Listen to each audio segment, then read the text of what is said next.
Hello student, welcome back to my channel. आज हम करेंगे student inorganic chemistry. Inorganic chemistry 12th class को board point of view से आज हम यहाँ डिस्कस करेंगे।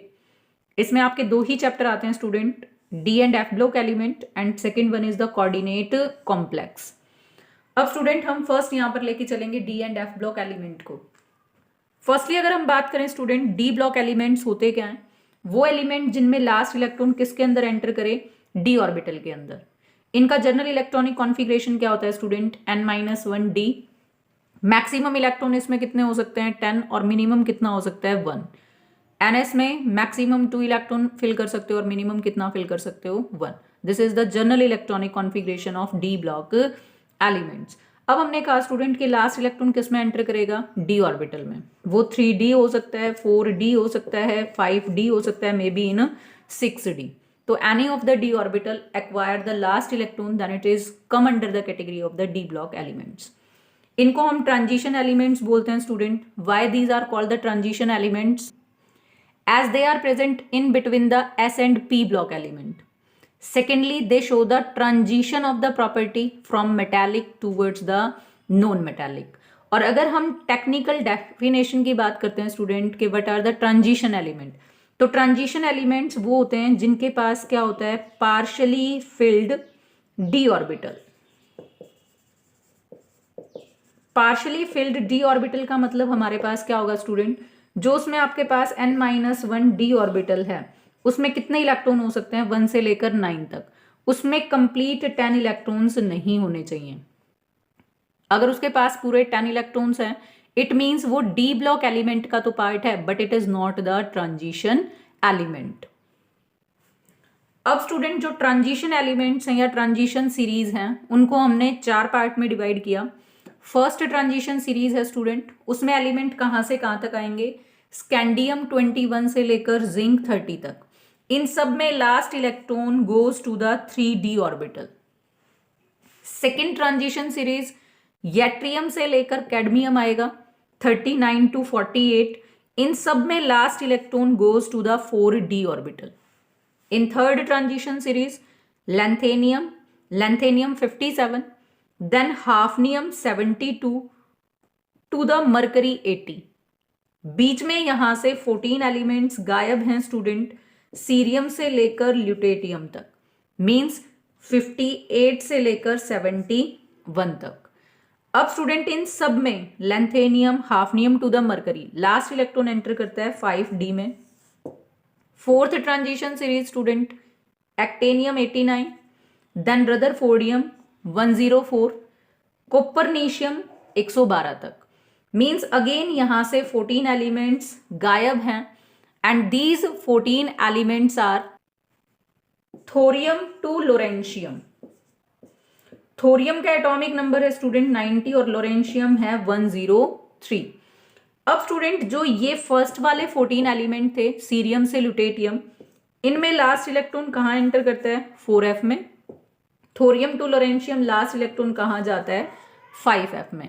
And these are not the transition element. ये ट्रांजिशन के अंदर हैं तो इनको हम नाम क्या देते हैं? Inner transition elements.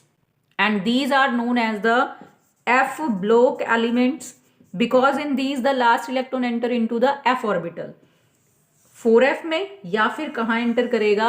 5f में। तो ये एक बेसिक कंसेप्ट है स्टूडेंट, डी ब्लॉक क्या होंगे और एफ ब्लॉक एलिमेंट्स क्या होंगे। अब हम बात करते हैं student general properties of D block elements की। फर्स्ट है हमारे पास एटॉमिक रेडियाई। एटॉमिक रेडियाई की अगर ट्रेंड की बात करते हैं तो फर्स्टली डिक्रीज करता है with increase of atomic number. फिर जो वो डिक्रीज होगा वो कैसा हो जाएगा? स्मॉल।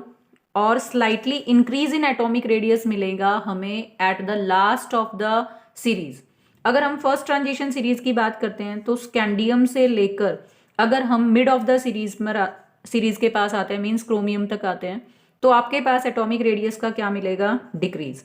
फिर मिड में यहाँ पर जो डिक्रीज होगा क्रोमियम से लेकर कॉपर तक आ जाएंगे, तो जो वो डिक्रीज होगा वो कैसा हो जाएगा? स्मॉल। और जैसे ही आप कॉपर से जिंक में जाओगे तो slightly increase in atomic radius मिलेगा।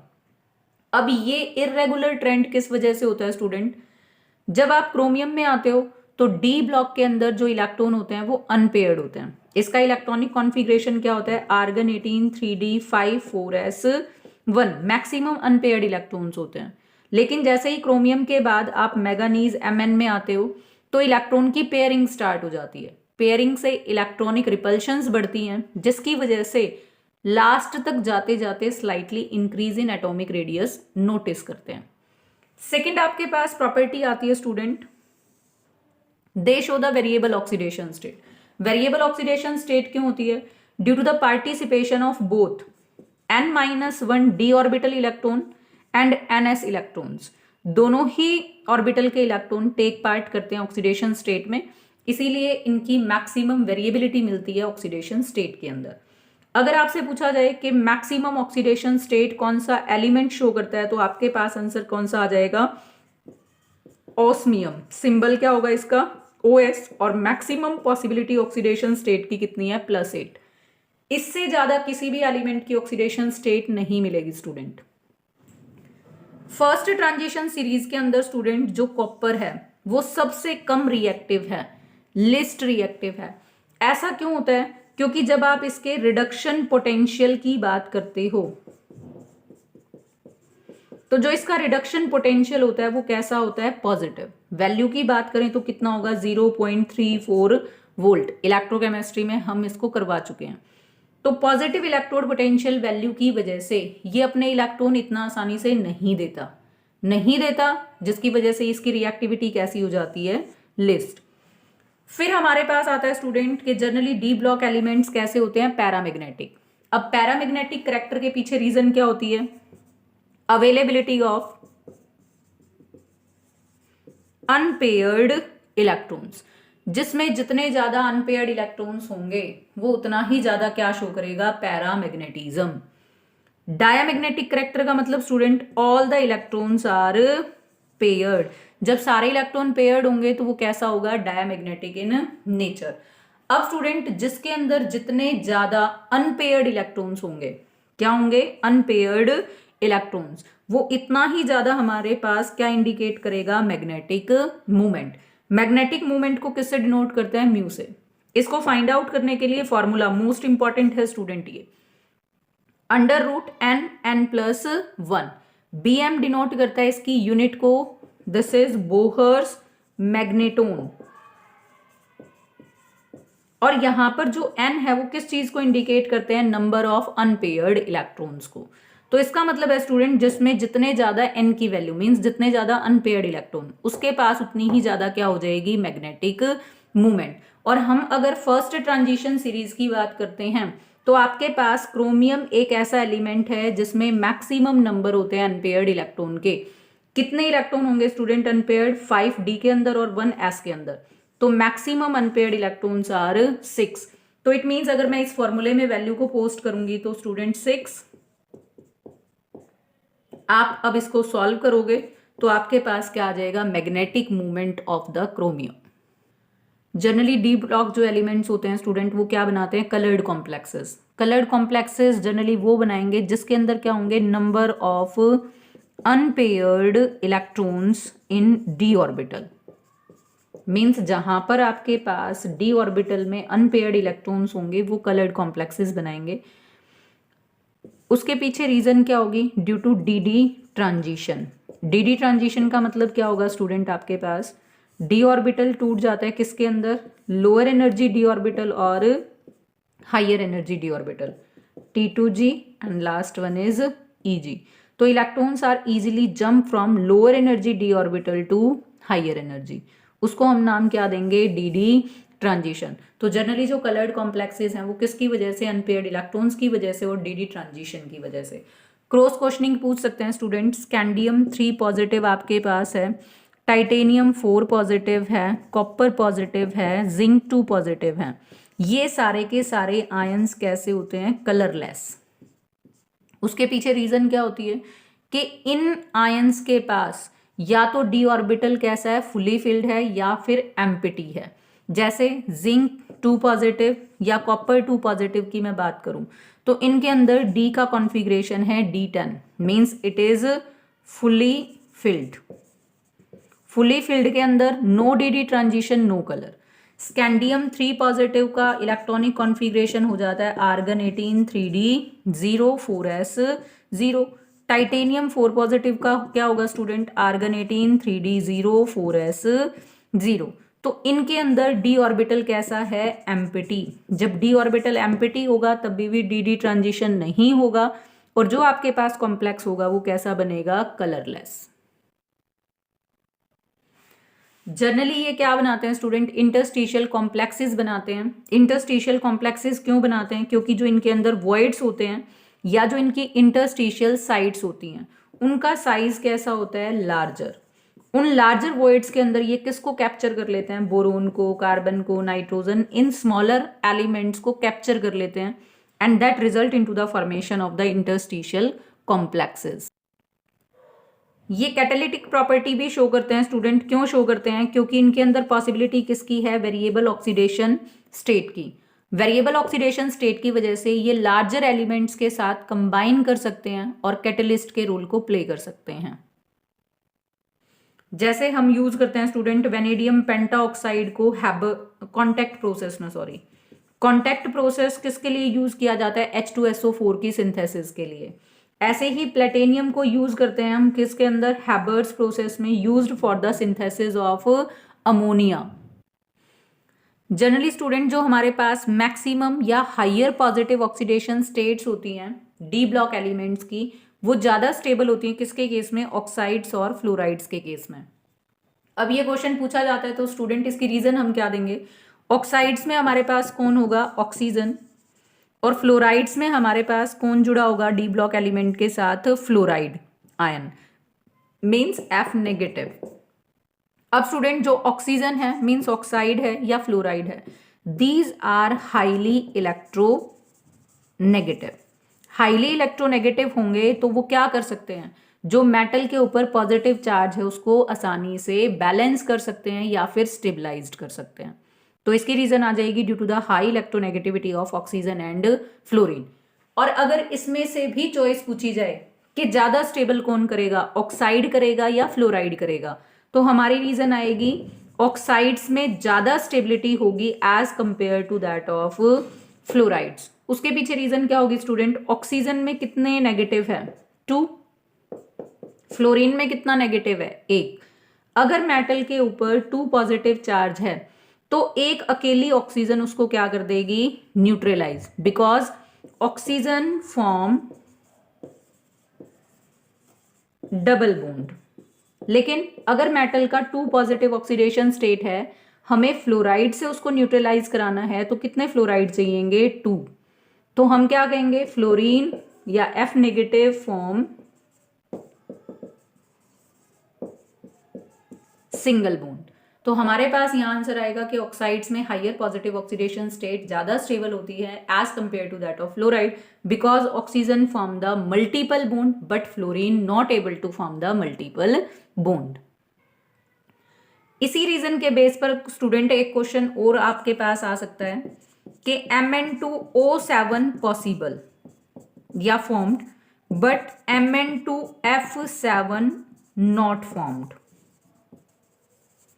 इसके पीछे भी वही सेम लॉजिक है स्टूडेंट कि जो ऑक्सीजन है वो मल्टीपल बॉन्ड बना सकता है, जिसकी वजह से वो कैसे बिहेव कर सकता है, एज द ब्रीजिंग एलिमेंट, किसके बीच में, 2 मेटल्स के बीच में। लेकिन फ्लोरीन सिंगल बॉन्ड बनाता है तो वो ब्रीजिंग एलिमेंट की फॉर्म में नहीं आ सकता और इसीलिए Mn2F7 नहीं बनता। अगर हम इसको स्ट्रक्चर की हेल्प से देखें तो हमारे पास स्ट्रक्चर आएगा स्टूडेंट Mn, 3 ऑक्सीजन इस तरह से डबल बॉन्ड से, ये ब्रीजिंग ऑक्सीजन बीच में आ जाती है, तो ये किसका फॉर्मूला हो गया स्टूडेंट, Mn2O7। लेकिन अगर मैं फ्लोरीन के साथ स्ट्रक्चर बनाती हूं, इन केस ऑफ फ्लोरीन,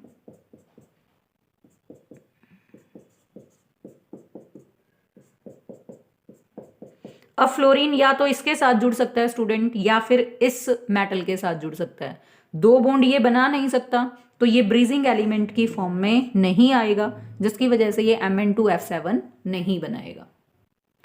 अब स्टूडेंट हमारे पास 2 डी ब्लॉक एलिमेंट ऐसे हैं जो किसकी फॉर्म में यूज किए जाते हैं, ऑक्सीडाइजिंग एजेंट की फॉर्म में। ऑक्सीडाइजिंग एजेंट हमारे पास क्रोमियम जब वो किसकी फॉर्म में होगा, पोटाशियम डाइक्रोमेट K2Cr2O7। और Mn ऑक्सीडाइजिंग एजेंट बिहेव करता है जब वो किसकी फॉर्म में होगा, KMnO4 मीन्स पोटाशियम पर मैंगनीट की फॉर्म में। अब स्टूडेंट हमारे पास ना तो ये अकेला ऑक्सीडाइजिंग है ना ये कब ऑक्सीडाइजिंग होंगे, जब ये किस में होंगे स्टूडेंट, या तो आपके पास एसिडिक मीडियम में, या फिर कैसे एल्केलाइन या बेसिक मीडियम में, या फिर कैसे होंगे एक्वस मीडियम में। एक और चीज हमें ध्यान रखनी है स्टूडेंट कि अगर हमें सिर्फ ये लिखा हुआ दिया हुआ है K2Cr2O7 या फिर KMnO4, ना कोई एसिडिक ना कोई बेसिक ना कोई एक्वस मीडियम, तब इन दोनों में से कोई भी ऑक्सीडाइजिंग एजेंट बिहेव। अब स्टूडेंट हम मेथड ऑफ प्रिपरेशंस की बात करते हैं K2Cr2O7 की। इसको हम प्रिपेयर कर सकते हैं स्टूडेंट क्रोमाइट ओर से। क्रोमाइट ओर का फॉर्मूला हमारे पास क्या होगा, FeCr2O4। अब स्टूडेंट क्रोमाइट ओर को हम किसके साथ रिएक्ट कराएंगे, एल्केलाइन मीडियम NaOH से इन प्रेजेंस ऑफ एयर या फिर ऑक्सीजन। तो हमारे पास क्या बनेगा स्टूडेंट, Na2Cr O4। ये हमारे पास सोडियम का क्रोमेट बन जाएगा।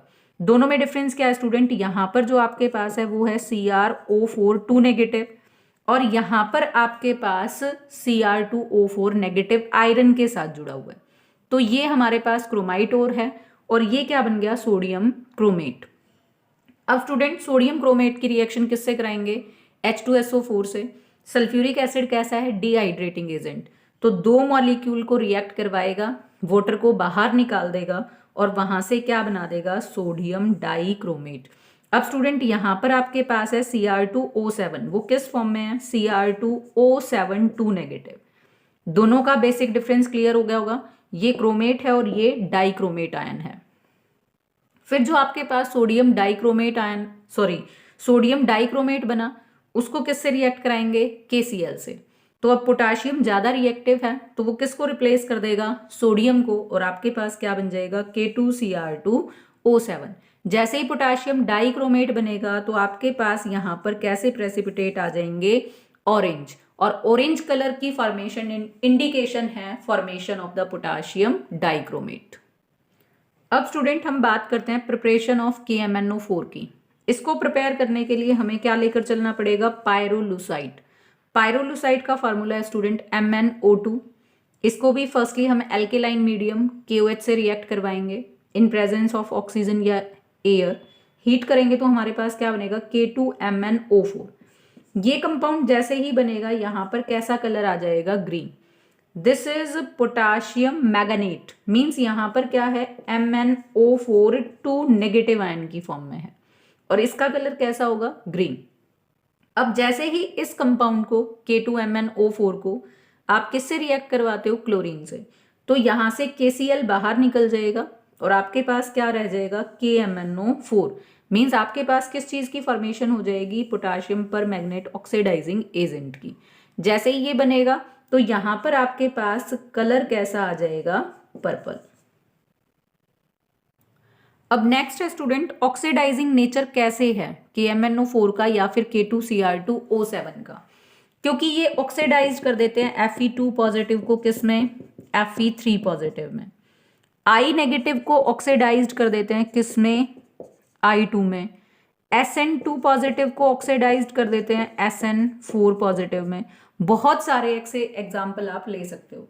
अब स्टूडेंट आपको पता है कि अगर हम पोटाशियम डाइक्रोमेट को ऑक्सीडाइजिंग एजेंट मानकर चलते हैं तो अगर आप यहां लेकर चलते हो Cr2O7 2 नेगेटिव, यहां पर क्रोमियम की ऑक्सीडेशन स्टेट कितनी है, +6। अगर ये ऑक्सीडाइजिंग एजेंट है तो खुद को क्या करेगा, रिड्यूस्ड। तो इसकी दूसरी स्टेबल स्टेट कौन सी होती है, +3। तो मीन्स ये अपनी +6 से किस में चेंज हो जाएगा, +3 ऑक्सीडेशन स्टेट में। अब स्टूडेंट यहां पर मैंने क्रोमियम को बैलेंस करने के लिए क्या लगाया, 2। यहां क्रोमियम ऑलरेडी कितने थे, 2। एक क्रोमियम की ऑक्सीडेशन स्टेट है +6, तो 2 की कितनी हो जाएगी, 12। एक पर चार्ज था +3, 2 का कितना हो जाएगा, 6। तो आप 12 से 6 पर गए, कितने का डिक्रीज हुआ, 6 का। Means oxidation number decreases by 6। और जब ऑक्सीडेशन नंबर डिक्रीज करता है तो वो क्या कहलाता है, रिडक्शन रिएक्शन। तो इसका मतलब क्रोमियम खुद को रिड्यूस करेगा और इनमें से किसी एक को क्या करेगा, ऑक्सीडाइज। तो अगर मैं इसकी रिडक्शन वाली पूरी की पूरी रिएक्शन लिखूं तो मेरे पास यहां से रिएक्शन क्या बनेगी student, Cr2O7 negative. Oxidation number को बैलेंस करने के लिए यहां पर मैंने किसको कर दिया, +6 इलेक्ट्रॉन को। अब हम चार्ज को बैलेंस करेंगे, यहाँ 6 नेगेटिव, ये -2, टोटल चार्ज है -8, यहां पर चार्ज है टोटल +6। चार्ज को बैलेंस करना है, एसिडिक मीडियम कंसीडर करते हैं स्टूडेंट, क्योंकि हमने कहा था कि ये आपके पास ऑक्सीडाइजिंग एजेंट है आइदर इन एसिडिक, बेसिक और एक्वस मीडियम। अकेला ये अपने आप में कोई भी ऑक्सीडाइजिंग प्रॉपर्टी नहीं रखता। तो अब चार्ज को बैलेंस करने के लिए स्टूडेंट मैंने यहां पर 14H पॉजिटिव ऐड किया, 14 प्लस चार्ज यहां था कितना, -8, तो टोटल कितना बचा, +6। इधर भी +6 हो गया, इधर भी +6, तो चार्ज हमारे पास दोनों तरफ क्या हो जाएगा, बैलेंस्ड। अब स्टूडेंट ऑक्सीजन को बैलेंस करते हैं। ऑक्सीजन यहां कितनी है, 7, इधर एक भी ऑक्सीजन नहीं है, तो ऑक्सीजन डेफिशिएंट साइड में हमने किसको ऐड किया, वाटर को। 7 ऑक्सीजन थी तो 7H2O किया। अब स्टूडेंट हाइड्रोजन को देखते हैं, कितना है यहाँ 14, यहाँ ऑलरेडी 14H पॉजिटिव है, तो ये बैलेंस्ड आपके पास रिडक्शन हाफ रिएक्शन आ जाती है। अब मान लिया मेरे को इसको ऑक्सीडाइज करना है, तो फर्स्ट ऑफ ऑल आयोडीन यहाँ कितना है 2, तो हमने यहाँ लगाया 2I नेगेटिव। अब स्टूडेंट यहाँ पर ऑक्सीडेशन स्टेट -1 था, 2 के विद रिस्पेक्ट कितना हो गया, -2। यहाँ ऑक्सीडेशन स्टेट कितना था, 0। जब आप -2 से 0 जाओगे तो ऑक्सीडेशन नंबर इंक्रीज करेगा कितने से, 2 से, तो उसको बैलेंस करने के लिए यहाँ क्या कर देंगे, +2 इलेक्ट्रॉन्स। बाकी स्टूडेंट यहाँ ना ऑक्सीजन है ना कोई हाइड्रोजन है, तो ये इक्वेशन कंप्लीट बैलेंस हो गई। अब ऑक्सीडेशन हाफ ये है, रिडक्शन हाफ ये है। यहाँ पर नंबर ऑफ इलेक्ट्रॉन है 2 और यहाँ पर कितना है 6, तो नंबर ऑफ इलेक्ट्रॉन को बैलेंस करने के लिए इसको कितने से मल्टीप्लाई करेंगे, 3 से, तो यहाँ पर आपके पास आ जाएगा 6I नेगेटिव 3I2 + 6 इलेक्ट्रॉन। अब इन दोनों हाफ को आप क्या कर दोगे, ऐड, इलेक्ट्रॉन से इलेक्ट्रॉन कैंसल हो जाएगा और जो आपके पास ओवरऑल इक्वेशन आएगी वो बैलेंस्ड इक्वेशन आएगी, जिसमें आपके पास K2Cr2O7 कैसे बिहेव कर रहा है एज अ ऑक्सीडाइजिंग एजेंट। तो स्टूडेंट बेसिकली आप जब भी रिएक्शन को याद रखोगे कि क्रोमियम आपके पास ऑक्सीडाइजिंग है, तो आपने याद रखना है ये वाला 14H positive 6 electron plus chromium, इस तरह से gives rise this one plus 7H2O। इसको याद रखोगे और जिसको भी आपने कहा कि I नेगेटिव से I2 है या फिर Fe2 से Fe3 है, उसको बैलेंस करके ऐड करोगे इस रिडक्शन हाफ में और आपके पास ओवरऑल बैलेंस्ड इक्वेशन आ जाएगी। CBSE में मोस्ट प्रोबेबली 2 मार्क्स के अंदर इस तरह का क्वेश्चन जरूर मिलेगा। नाउ स्टूडेंट अब हम करेंगे F ब्लॉक एलिमेंट्स को। F ब्लॉक एलिमेंट्स में लास्ट इलेक्ट्रॉन कहाँ एंटर करेगा, F ऑर्बिटल में। F ऑर्बिटल के जितने भी या F ब्लॉक के जितने भी एलिमेंट्स होंगे उनका जनरल इलेक्ट्रॉनिक कॉन्फ़िगरेशन होगा हमारे पास ये एंटी पिनल्टीमेट शेल जो होगी, यानी कि N-2 F, उसमें इलेक्ट्रॉन 1 और मैक्सिमम 14 हो सकते हैं। पिनल्टीमेट जो शेल है आपकी N-1 D, उसमें या तो एक भी इलेक्ट्रॉन नहीं होगा या मैक्सिमम 1 हो सकते हैं। NS में हमेशा कितने इलेक्ट्रॉन रहेंगे, 2। अब स्टूडेंट जो F ब्लॉक एलिमेंट्स है उनको 2 कैटेगरी में डिवाइड किया, एक लेंथेनॉइड और second one is the actinoid. अगर हमारा लास्ट इलेक्ट्रॉन किस में एंटर करता है, 4F ऑर्बिटल में, तो वो लेंथेनॉइड की कैटेगरी में। अगर लास्ट इलेक्ट्रॉन किस में एंटर करता है, 5F ऑर्बिटल में, तो वो एक्टेनॉइड की कैटेगरी में आएंगे। अब स्टूडेंट लेंथेनॉइड में हमारे पास एलिमेंट है सीरियम से लेकर ल्यूटेटियम तक और एक्टेनॉइड में हमारे पास एलिमेंट है थोरियम से लेकर लॉरेंशियम तक। अब सीरियम एटॉमिक नंबर 58 to 71 और इसमें 90 से लेकर 103 तक। अब ये याद रखेंगे स्टूडेंट, इनमें लास्ट 4F में जाएगा और इनके अंदर लास्ट इलेक्ट्रॉन 5F में आएगा। अब स्टूडेंट जो इनकी सबसे ज्यादा इंपॉर्टेंट प्रॉपर्टी है वो क्या है, लेंथेनॉइड कॉन्ट्रैक्शन। लेंथेनॉइड कॉन्ट्रैक्शन या फिर इसमें बात करें तो एक्टेनॉइड कॉन्ट्रैक्शन है, दोनों ही हमारे पास सेम डिफाइन होंगे। Means there is the steady decrease in atomic radius with increase of atomic number. और वो ऐसा क्यों होता है, due to the poor shielding effect of f orbital electrons. जब आप लेंथेनोइड कॉन्ट्रैक्शन की बात कहोगे तो आप कहोगे poor shielding effect of 4f electron, और जब आप एक्टेनोइड में कहोगे तो आपके पास आ जाएगा due to the poor shielding effect of 5f electrons. अब स्टूडेंट इसी लेंथेनोइड कॉन्ट्रैक्शन की वजह से आपके पास जो जर्कोनियम और हाफनियम है उन दोनों का साइज ऑलमोस्ट सेम आ जाता है। नायोबियम और टेंटेलम का साइज सेम आ जाता है। मोलिबिडनम और टंगस्टन का साइज कैसा आ जाता है? सेम। तो क्वेश्चन पूछ सकते हैं कि they have almost same size, तो रीजन आएगी due to the lanthanoid contraction. ऐसे ही स्टूडेंट आपके पास जो इनके हाइड्रोक्साइड बनते हैं, जैसे लेंथेनियम का आपके पास हाइड्रोक्साइड है LaOH थ्राइस, ल्यूटेटियम का हाइड्रोक्साइड है LuOH थ्राइस। तो अगर इनके बेसिक नेचर की बात करें तो लेंथेनियम का हाइड्रोक्साइड ज्यादा बेसिक होता है किससे? ल्यूटेटियम के ट्राई हाइड्रोक्साइड से। रीजन क्या है स्टूडेंट? लेंथेनियम सीरियम से होते हुए जब आप कहां पर जाते हो? ल्यूटेटियम तक। तो लेंथेनोइड कॉन्ट्रैक्शन की वजह से ल्यूटेटियम का एटॉमिक साइज क्या हो जाता है? स्मॉल। स्मॉल एटॉमिक साइज है और वो कंपेरेबल किसके साथ हो जाता है? OH के साथ। तो जो Lu और OH का बॉन्ड बनेगा वो कैसा बनेगा? स्टेबल और स्ट्रॉन्ग। इसका मतलब बॉन्ड को तोड़ना कैसा हो जाएगा? डिफिकल्ट। जब तक बॉन्ड नहीं टूटेगा, OH नेगेटिव का रिलीज नहीं होगा, तो बेसिक कैरेक्टर कैसा रहेगा? वीक। इसीलिए हम क्या कहते हैं कि जो ल्यूटेटियम का हाइड्रोक्साइड है वो लिस्ट बेसिक है, बट लेंथेनियम का जो हाइड्रोक्साइड है वो मोर बेसिक है। तो इसके पीछे भी रीजन क्या आ जाएगी? Due to the lanthanoid contraction the size of lutetium is smaller and comparable with OH, due to which the bond between lutetium and oxygen is stronger. Release of OH negative is difficult, that make it lutetium hydroxide as a list base या list basic in nature. अगर हम यहाँ oxidation states की बात करें student, तो oxidation state जो सबसे ज्यादा स्टेबल है वो है +3। +3 के साथ साथ +2 ऑक्सीडेशन स्टेट, +4 ऑक्सीडेशन स्टेट्स भी पॉसिबल हैं। अब जैसे हमने लेंथेनियम लिया +3, ल्यूटेटियम लिया +3 ऑक्सीडेशन स्टेट, इसमें क्या होगा स्टूडेंट? F0 कॉन्फ़िगरेशन आ जाएगा। ल्यूटेटियम +3 बनाएगा तो इसमें F14 आ जाएगा। मीन्स यहाँ F ऑर्बिटल फुल्ली फिल्ड हो गया, यहाँ पर F ऑर्बिटल कंप्लीटली एम्प्टी हो गया।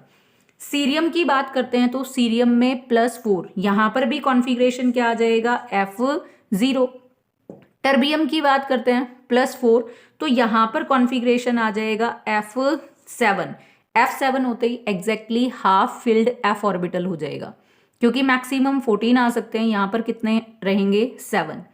अगर हम यूरोपियम की बात करते हैं तो उसमें भी +2 ऑक्सीडेशन स्टेट में F7 एग्जैक्टली हाफ फिल्ड। यट्रीबियम +2 है तो इसमें F14। तो स्टूडेंट एक लॉजिकल आपको आंसर करना है। मान लिया आपसे पूछा गया पेपर में कि cerium +4 is stable oxidation state, या फिर यूरोपियम की पूछ लिया आपसे कि +2 is the stable oxidation state. अब हमें याद नहीं है कि उसका इलेक्ट्रॉनिक कॉन्फ़िगरेशन क्या है, तो हम क्या लिखेंगे? Due to the presence of the stable electronic configuration, either F0, F7 या फिर F14। क्योंकि जैसे ही आप ये आंसर करोगे तो वो इंडिकेशन है कि स्टेबल कॉन्फ़िगरेशन है F ऑर्बिटल में। नेक्स्ट स्टूडेंट आपके पास प्रोमीथियम है। प्रोमीथियम एक अकेला एलिमेंट होता है लेंथेनोइड्स में जो कैसा होता है? Radio active. अगर हम एक्टेनोइड की बात करते हैं तो एक्टेनोइड में ऑलमोस्ट सारे के सारे एलिमेंट्स कैसे होते हैं? Radio active.